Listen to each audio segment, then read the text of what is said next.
boat DNVR. What an introduction to you to the playoffs there as a head coach, by the way. Yeah. Huge advantage in points off turnovers for you guys. I think you were plus 20 in that category. Yep. What did you think of the execution in transition, particularly on the defensive side? Oh, we just flew around. Those two guys caused so many issues. I thought we adjusted too much early instead of just doing what we do hard. And I thought their intensity was better than ours early in the game. And the end of the second quarter is the reason why we won the game. We don't have that run. I think it was 13-2 to get it to 4. And it felt like one of those games you're just kind of slowly crawling uphill. Then it was 3 at the end of the fourth. Seemed like we were going to win the game.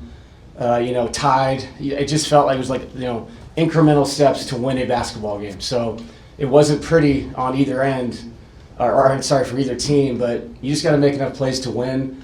And I told the guys in there, I just got to play the guys I feel like are impacting the game the most. The stat sheet really doesn't mean anything to me, but they did a good job with their adjustments. We're gonna have to watch the tape and do a better job of attacking it. But that's what this is, And it was funny. I thought our best adjustment of the night was let's go back to doing what we thought we were gonna do. Let's just do it better, and we did. Russ had that really rough week a couple weeks ago, and you said after the Kings game, you said, I'm not playing him or playing Jalen. Yeah. I'm playing whoever's going to win. What did you see from him late in this game for him to be able to be that kind of impact player that you're looking for? Yeah, Russ is Russ. Defensively, he was absolutely incredible. He was playing free safety out there. I thought a lot of the reasons why the turnovers happened, even if it wasn't him forcing it, just the way he was roaming around and impacting the game, was great for us. And then offensively, a couple of times I thought he attacked. Maybe we could have pulled it out and executed, but that's what Russ does. He's going to play in attack mode. So I don't think he's going to change after 17 years. If he sees somebody in front of him one-on-one, he's going to attack. And then he made an enormous 3, in the fourth. CB's 3. Aaron hit a big one, and that's what we're talking about right now. We have to be able to make shots when they triple, quadruple Jamal and Nikola. That's just the bottom line. And you can come up with all the schemes you want, change the offense and all this stuff. They're going to bring bodies. So people have to cut and finish, or they got to catch and shoot and make shots for us to do something special. When you look at Jamal's first half and his second half, forget the shot making or whatever, the field goal percentage was, but there was a noticeable uptick in his aggression. Yeah. Was there anything said, or was it just kind of Jamal just kind of being Jamal, and how does that encapsulate how you guys are as a team? Yeah, you're exactly right. It's almost like the worse things got, the better he got. And that seems like that's always who he is. And I also thought Jamal, he's 7 for 20, 3 for 7, but the ones he made were so huge and so big. I know one, it got us back to, we were down 7, took us back to down 4. Made one to tie it finally. And the side pick and roll was really good to us tonight. Allowed us to attack in different ways, flash people behind the defense. And Jamal got loose a little bit that way. So, and then obviously Nikola every night, man. It's 29, 12, and 9 in that game, that physical of the game. Just incredible. On the other end of the Russ thing, Malone always said that Michael Porter took pride in closing and being able to close. Yeah. Rest of this series going forward, what can he do to kind of get going? What can you guys do to kind of get him going?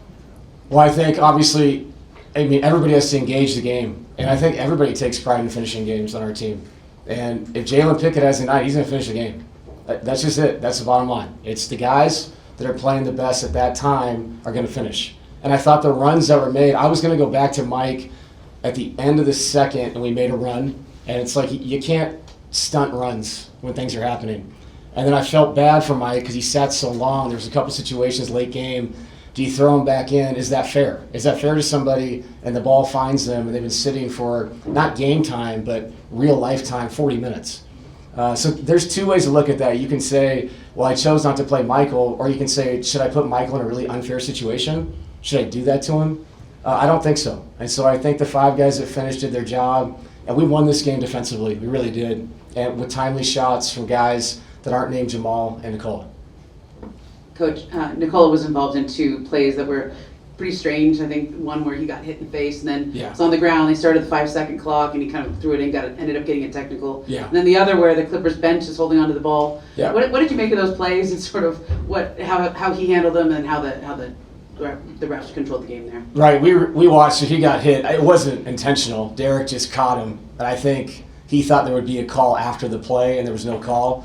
As far as the coaching thing, I mean, my guy's got to step it up. If we're allowed to just grab the ball and stop plays from happening, and it's not a delay of game, what have we been doing all year? And the assistants, I was an assistant, so what was I doing all year? So if that is okay to do, and I guess that's okay, then we should start doing it. I've never seen that before, to be honest. But again, if they don't call it, they don't call it, and it didn't have any impact on the game. So it is what it is. I'm sure the league will look at it. What did you know Jeff Van Gundy had that in him, or? Yeah, he's pretty competitive guy, obviously, and an amazing coach. So, that's what the series is going to be. There's so many winning people in this series, and basketball pedigree, NBA history. You got a championship coach down there, and I said this, and I'm not trying to overdo this. I mean, James and Kawhi are so special. So, this series has it all. Like, if I was a fan, I'm watching this series. It's physical. There's playmaking. There's role players making big shots. Schematically, I thought the game was awesome as far as the adjustments that were made on both sides. So excited for Monday. David, you guys were trailing most of the game, and I know you said that it was that run at the end of the second quarter that allowed you to win. But the fact that you don't lead again till late, you grind it out in overtime. What does it say about what this team has, what this team is capable to close out a game like that?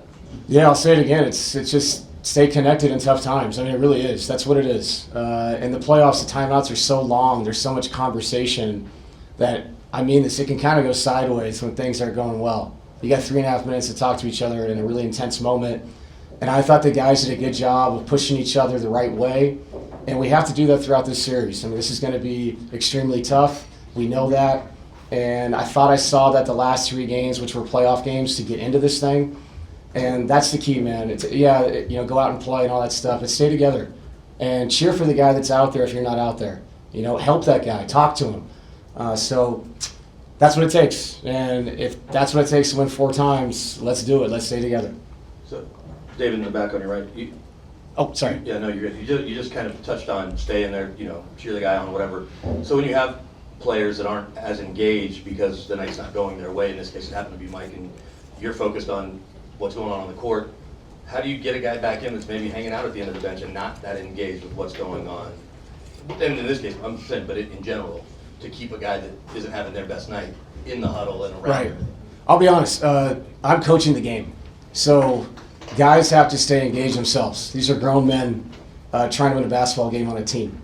So the guys on the bench can talk to them. Our assistant coaches can talk to them. When I had a chance, I talked to Mike, and I was trying to be communicative about what my thoughts were, how I thought he could get back in the game. And like I said, sometimes runs happen, and you go, I just don't know if we can take somebody out right now with the way the team is playing. And I'm going to say it again, like I've said last week. If Mike comes out and he plays and he's engaged defensively, he's knocking down shots, Michael will be out there, just like everybody else in that locker room. I'm going to keep saying it. I mean it. We're going to do anything we have to do to win a basketball game. Last one, Katie. How big was Aaron for you on both sides? Incredible. Some of the offensive rebounds, second possessions, the play where he went to the basket and dunked it. We were having a hard time scoring, a late clock. Defensively, walling up at the rim, guarding Zubac, guarding Kawhi, switching on to James and double drags. Absolutely incredible. Such a good basketball player, winning basketball player. So happy for Aaron. Thank you, Coach. Yep. Thanks, guys. We'll do Nikola and Jamal.